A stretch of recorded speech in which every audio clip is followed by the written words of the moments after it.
With the Center Sport World Series post-game report alongside Derek Gould of the Post-Dispatch, I'm Brian Burwell. And Derek, it's actually kind of funny. We spent Game 6 with our guts twisted in a knot, watching the thing go back and forth, but here we are, we wait for Game 7, and it became so matter-of-fact and so businesslike. It was over, and it was over in a weird way. Yeah, it was over with quickly. I mean, you look at how right in the first inning, the Rangers take a 2-0 lead, and David Freese, with his third consecutive hit, either ties the game or gives the Cardinals a hit or the lead if you go back to his final two at-bats of Game 6. And then it was just cruise control. You know, Chris Carpenter channeled his curveball, found the feel for it, stormed through one of his best starts of the postseason, certainly his best start on short rest that we've seen, so he clearly figured something out.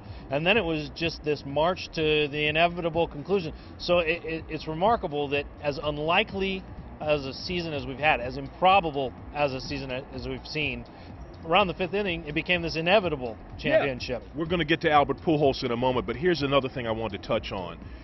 I heard, and I can't tell you how many times I heard this phrase from everybody on this team, this special group of guys, this special group of guys.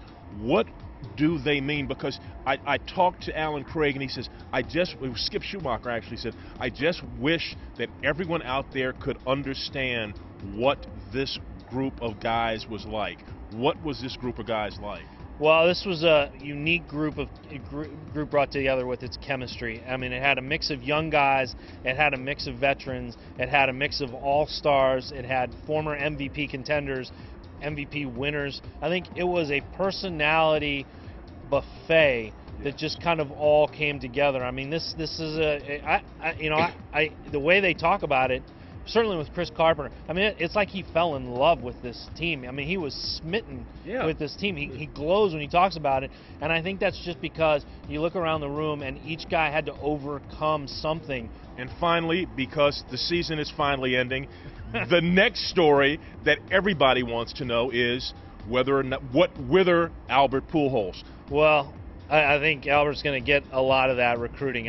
He said that he wanted to play for a winner. That's really been the most consistent thing.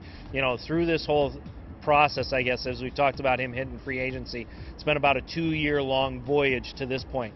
We know he's going to become a free agent. We know he's going to go out there and talk with other teams. We know there are things that he wants to hear. But if he stays steadfast to what he has told us would be the most important part of that, is he wants to know that there's going to be a nucleus of players and an organization built around him that is set to win. This one has. Yeah. And, oh, by the way, they're going to have Adam Wainwright next year.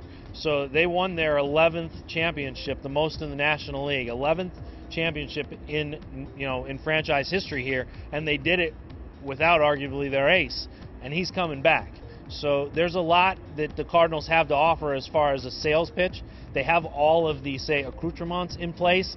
Now it's just a matter of making the contract measure up to what he's going to see elsewhere.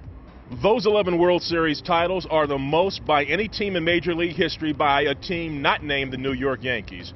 From Busch Stadium, I'm Brian Burwell alongside Derek Gould of the Post-Dispatch.